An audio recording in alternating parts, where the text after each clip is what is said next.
जय हिंद सोल्जर्स, इस उम्मीद के साथ कि आप लोग खुश और स्वस्थ होंगे। आइए आज बात करते हैं अपनी मैट्रिक्स प्रॉब्लम की।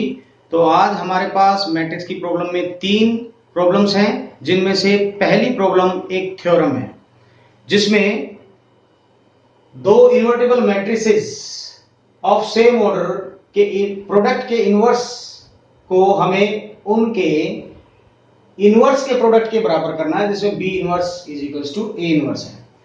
तो चलिए हम बात करते हैं पहले फर्स्ट क्वेश्चन से ही। आपको पता है कि किसी भी इनवर्स को अगर हम उस किसी भी मैट्रिक्स के इनवर्स को हम उसी मैट्रिक्स से मल्टीप्लाई कर दें, ठीक है, तो वो किसके बराबर आएगा?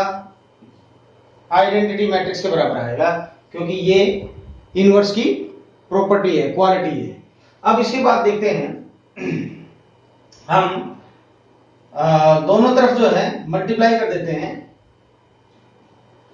Pre multiplying A inverse both sides, दोनों तरफ जैसे ही हम ए इनवर्स को दोनों तरफ प्री मल्टीप्लिकेशन मींस मैट्रिक्स में 2 मल्टीप्लिकेशन होती है, प्री और पोस्ट। तो हम प्री मींस पहले मल्टीप्लाई करेंगे, pre multiplying A inverse on both sides. तो यहां पर बोथ साइड्स में ए इनवर्स से दोनों तरफ मल्टीप्लाई करने पर हमें क्या मिलेगा, चलिए देखते हैं। A inverse into I. अब A inverse into A inverse into A क्या होता है?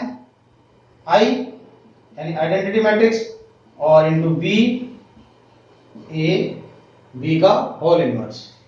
अब ए इनवर्स इंटू आई वो आई के बराबर होता है। यहां पर आई को जब बी से मल्टीप्लाई करेंगे तो वो क्या देगा जी? वो देगा आपको बी मैट्रिक्स। तो यहां पर सॉरी ये आई नहीं होगा, ए इनवर्स इंटू आई वो ए इनवर्स ही होगा, सॉरी। अब इसमें देखिए ये ए इनवर्स, अब हमें इस बी को क्या करना है? रिमूव करना है, हटाना है। तो हटाने के लिए मुझे इसमें क्या करना पड़ेगा? मुझे बी इनवर्स से इसको मल्टीप्लाई करना पड़ेगा, और मैं फिर दोबारा से इसको प्री मल्टीप्लिकेशन करता हूं, किससे? अब की बार बी इनवर्स से। तो यहां पर लिखते हैं pre multiplying by B inverse on both sides. तो दोनों तरफ जैसे ही हम प्री मल्टीप्लाई करते हैं, B inverse into B, A B का whole inverse, B inverse into A inverse. अब B inverse into B, it becomes I,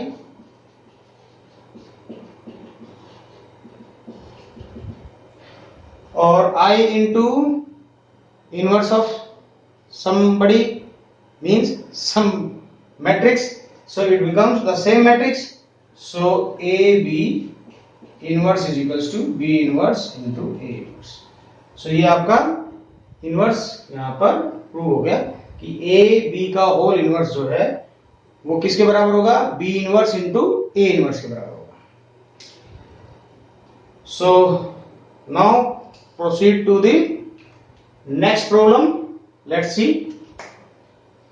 Show that the matrix B transpose AB, its transpose AB is symmetric or skew symmetric according as A is symmetric or skew symmetric. What it means? ये कहता है कि आपको इस matrix को symmetric करना है, prove करना है, सिमेट्रिक करना है। यदि ए सिमेट्रिक है तो, और इसी मैट्रिक्स को स्क्यू सिमेट्रिक करना है अगर ये मैट्रिक्स ए जो है वो स्क्यू सिमेट्रिक है तो। चलिए देखते हैं। यहां प्रॉब्लम नंबर 2 का सॉल्यूशन लिख लेते हैं। यहां लिख लेते हैं, गिवन में कहता है कि अगर ए ट्रांसपोज ए के बराबर है तो हमें 2 प्रूव करना है, किसके? कि बी ट्रांसपोज ए बी का होल ट्रांसपोज किसके बराबर होगा, इसी के बराबर होना चाहिए, तो ही हम कहेंगे कि ये मैट्रिक्स सिमेट्रिक मैट्रिक्स होगी। चलिए जी, प्रूफ, ये फर्स्ट पार्ट है इसका। बी ट्रांसपोज ए बी, हमने लेफ्ट हैंड साइड ले ली है पहले, यहां पर बी ट्रांसपोज ए बी का होल ट्रांसपोज किसके बराबर होगा जी। अब आप देखो, ट्रांसपोज की प्रॉपर्टी में दो मैट्रिसेस के प्रोडक्ट का ट्रांसपोज करते हैं तो उसमें ऑर्डर जो है उनका रिवर्स हो जाता है, मैट्रिक्स की अकरेंस का ऑर्डर जो है वो रिवर्स हो जाता है।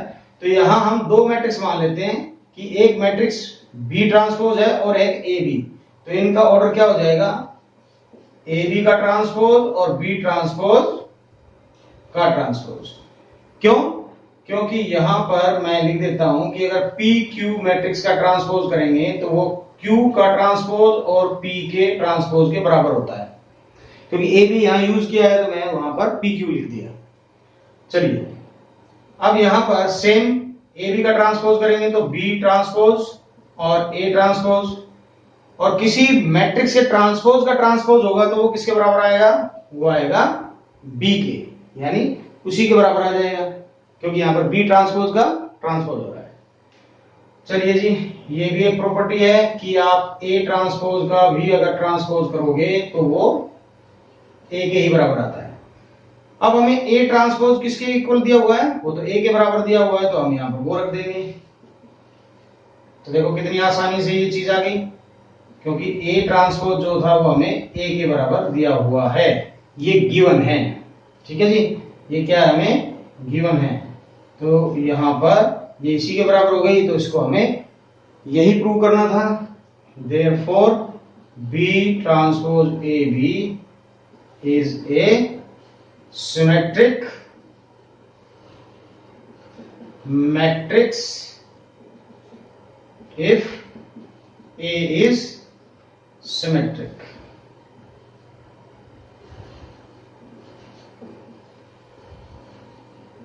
अगर A सिमेट्रिक मैट्रिक्स है तो ये मैट्रिक्स भी सिमेट्रिक मैट्रिक्स होगी। चलिए, इसका सेकंड पार्ट देखते हैं। सेकंड पार्ट क्या कहता है, सेकंड पार्ट कहता है कि अगर आपको A मैट्रिक्स जो है वो स्क्यू सिमेट्रिक है, यानी इसका ट्रांसपोज इसी के नेगेटिव के बराबर हुआ, तो हमें प्रूव क्या करना है, हमें प्रूव करना है, चलिए जी वो भी देख लेते हैं। टू प्रूव कहता है कि अगर ये मैट्रिक्स ए स्क्यू सिमेट्रिक है तो ये भी स्क्यू सिमेट्रिक होगी, यानी इसी के नेगेटिव के बराबर होगी। और जब भी हम किसी मैट्रिक्स को स्क्यू मैट्रिक या सिमेट्रिक मैट्रिक्स प्रूव करते हैं तो उसका ट्रांसपोज ही करते हैं। चलिए शुरू करते हैं प्रूफ। यहां पर बी ट्रांसपोज ए बी का ट्रांसपोज लेते हैं तो क्या होगा, सेम केस, यहां पर प्रॉपर्टी ऑफ ट्रांसपोज यूज करेंगे, तो ए बी का ट्रांसपोज और बी ट्रांसपोज का होल ट्रांसपोज, और ये हो जाएगा बी ट्रांसपोज ए ट्रांसपोज, और ये किसके बराबर होगा, B, same as it is. अब यहां ए ट्रांसपोज तो ए के बराबर था, यहां ए ट्रांसपोज जो है वो किसके इक्वल है, माइनस ए के बराबर है, तो माइनस ए को आप यहां पुट कर दीजिए।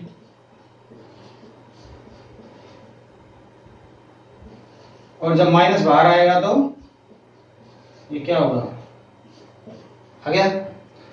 सो we can say that this matrix is skew symmetric matrix if A is also skew symmetric matrix. अगर ये भी स्क्यू सिमेट्रिक मैट्रिक्स है तो ये मैट्रिक्स स्क्यू सिमेट्रिक मैट्रिक्स होगी। चलिए, अब हम प्रोसीड करते हैं अपनी थर्ड प्रॉब्लम के लिए और देखते हैं इस प्रॉब्लम में क्या है।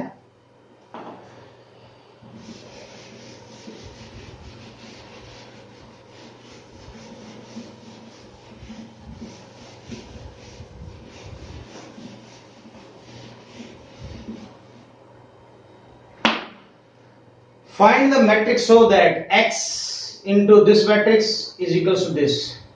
Okay, अब आप ये समझो कि जिस तरह से पुरातत्व विभाग जो होता है ना, वो किसी खुदाई में कुछ चीज निकाल लेता है और बाद में उसकी पड़ताल करता है। कुछ ऐसा ही सीन यहाँ हमें नजर आ रहा है। ये ऐसा लगता है कि ये सिचुएशन पुरातत्व विभाग ने खोद कर निकाली है, जहां पर ये उनसे डैमेज हो गई है और हमें नहीं पता कि ये क्या है, तो हमें ये चीज निकालनी है। चलिए देखते हैं क्या है। पहली बात तो ये कि यहां पर ये कैपिटल एक्स मेंशन है, स्मॉल एक्स नहीं है। So this is not a constant, या कोई भी स्केलर क्वांटिटी ये नहीं हो सकती। क्यों नहीं हो सकती? अगर ये स्केलर क्वांटिटी होती तो हम इसको स्मॉल लेटर में डिनोट करते हैं। यहां पर ये कैपिटल लेटर से डिनोट की गई है और कैपिटल लेटर से मैट्रिक्स को डिनोट किया गया है, और मैट्रिक्स इस मैट्रिक्स के साथ मल्टीप्लाई हो गई, ये प्रोडक्ट आया हुआ है। तो यहां पर मैट्रिक्स का मल्टीप्लिकेशन रूल ये कहता है कि अगर ये मैट्रिक्स इस मैट्रिक्स से मल्टीप्लाई हुई है तो इसके कॉलम इसकी रो के बराबर होने चाहिए। चलिए देखते हैं। ये मैट्रिक्स है, सपोज करते हैं इसका ऑर्डर m बाई n है, और यहां पर इस मैट्रिक्स का ऑर्डर है 1 2 3 4 5 6 का, ये तो 2 बाई 3 की है। और जो रिजल्टिंग मैट्रिक्स जो हमारे पास है वो मैट्रिक्स है हमारे पास यहां पर 2 4 6। ये मैट्रिक्स है हमारे पास 2 बाई 3 की। तो सबसे पहला काम क्या होता है कि जब ये दो मैट्रिक्स मल्टीप्लाई होंगी तो इसके कॉलम इसकी रो के बराबर होंगे। तो इसका मतलब क्या हुआ, n की वैल्यू हमारे पास 2 हो गई। और दूसरी बात ये कि जब दो मैट्रिक्स मल्टीप्लाई होती है तो उनका जो रिजल्टिंग मैट्रिक्स जो बनता है या बनती है वो इस ऑर्डर की बनेगी, मींस इसकी रो और इसकी कॉलम। तो यहां पर जो है m बाई 3, तो ये किसके बराबर है, 2 बाई 3 के। तो m की वैल्यू कितनी हुई, 2। अब हम यहां से ये खोज कर चुके हैं कि इस x मैट्रिक्स का ऑर्डर 2 बाई 2 होगा। चलिए, तो ये बहुत बड़ी खोज है, हम इसको मानते हैं। अब let matrix A is equals to, ये 2 बाई 2 की मैट्रिक्स है तो हम इसको A B C और D करके एक मैट्रिक्स मान लेते हैं और अपने क्वेश्चन को प्रोसीड करते हैं। नाउ जब ये मैट्रिक्स मान ली है तो इसके साथ ये मल्टीप्लाई होगी, और मल्टीप्लाई होगी तो क्या आएगा, 1 2 3 4 5 6, और ये जो है अब इसके साथ मल्टीप्लाई होगी। चलिए, मैट्रिक्स की मल्टीप्लाई होगी तो क्या होगा, A और प्लस में 4B, फिर 2A plus 5B। Row by column होता है तो पहले रो से, पहली रो पहले कॉलम से, और पहली रो दूसरे कॉलम से। अब पहली रो तीसरे कॉलम से मल्टीप्लाई होगी, 3A और प्लस का 6B। अब अब सेकंड रो अब इन तीनों कॉलम से मल्टीप्लाई होगी तो C इंटू 1, C, और ये हो गया 4D। C हो गया आपका 2 से मल्टीप्लाई हो गया 2C, और D हो गया यहां पर 5D, और यहां पर ये होगा 3C और 6D। चलिए, ये एक मैट्रिक्स आ गई आपकी, और यहां ये किसके बराबर है, -7 -8 -9 2 4 और ये 6। अब according to the equality of matrix, the rule of equality of matrix, two matrices are said to be equal if their elements, corresponding elements and their order are same. So यहां पर ऑर्डर तो same है ही। अब corresponding elements, अभी क्योंकि दोनों equal matrix हैं तो दोनों के कोरस्पॉन्डिंग एलिमेंट्स भी बराबर होंगे। तो यहां पर क्या होगा, A प्लस 4B ये -7 के बराबर होगा, तो एक इक्वेशन बन गई। 2A प्लस 5B ये आपके पास -8 आ गया जी, ये सेकंड इक्वेशन होगी। और 3A प्लस 6B ये -9 के, ये थर्ड इक्वेशन होगी। अब इसी तरह से इनको सेकंड रो को जब हम कंपेयर करेंगे तो C प्लस 4D ये 2 के इक्वल हो गई, ये फोर्थ इक्वेशन हो गई आपकी। और 2C प्लस 5D, और ये हो गई आपके पास 4 के बराबर, ये फिफ्थ इक्वेशन होगी। और ये आपके पास आ गया जी 3C प्लस 6D, ये आपके पास 6 के बराबर सिक्स्थ इक्वेशन होगी। आपके पास इतनी सारी इक्वेशंस हैं, यहां पर जो सेम वेरिएबल्स में है वो एक तरफ है और जो सेम वेरिएबल में है वो दूसरी तरफ है। तो इन दोनों को आप एलिमिनेशन मेथड से, कैसे भी सब्स्टिट्यूशन मेथड से दो इक्वेशंस को सोल्व करेंगे और फिर ए और बी की और इसी तरह से सी और डी की वैल्यू निकालेंगे। तो यहां अगर मैं इस इक्वेशन को 2 से मल्टीप्लाई करके सब्ट्रैक्ट कर दूं तो देखिए क्या आता है। यहां पर यहां मैं लिख देता हूं कि multiply by equation first by 2, ठीक है, and then subtract equation first and second. तो इसको 2 से मल्टीप्लाई किया तो हमारे पास कितना आया 2a और 4 2 जा 8 b और 2 7 जा 14 और ये आपके पास आ गया 2a प्लस में 5b इज इक्वल्स टू -8। और जैसे ही हम इसको सब्ट्रैक्ट करेंगे तो हमारे पास क्या आएगा जी, कैंसिल 3b और यहां पर आ गया आपका -6। तो b की वैल्यू -2। अब b की वैल्यू -2 आ गई तो इसकी इक्वेशन फर्स्ट और सेकंड में किसी में भी रख करके आप a की वैल्यू निकाल सकते हो। तो जैसे ही मैंने यहां पर b की वैल्यू -2 रखी तो 4 2 जा -8 और -8 जब उधर जाएगा तो वो बन जाएगा +8। तो यहां पर a प्लस 4 इंटू -2 और इज इक्वल्स टू -7 जो कि आएगा आपका +8 और a की वैल्यू आपके पास 1 आ जाएगी। तो यहां पर b की वैल्यू हमें पता चल गई, a की वैल्यू हमें पता चल गई। अब हमें c और d की वैल्यू पता करनी है। तो सेम यहां भी वही सिचुएशन हो रही है। अगर मैं फोर्थ इक्वेशन को 2 से मल्टीप्लाई करके सब्ट्रैक्ट कर दूं फिफ्थ के साथ तो हमारे पास c और d की वैल्यू आ जाएगी। तो हम यहां करेंगे multiply equation 4 by 2 then subtract equation 4 and fifth. तो फोर्थ और फिफ्थ को हम इनको सब्ट्रैक्ट करेंगे मल्टीप्लाई करने के बाद। तो 2 से मल्टीप्लाई किया तो कितना होगा 2c 4 2 जा 8 d और 2 2 जा 4।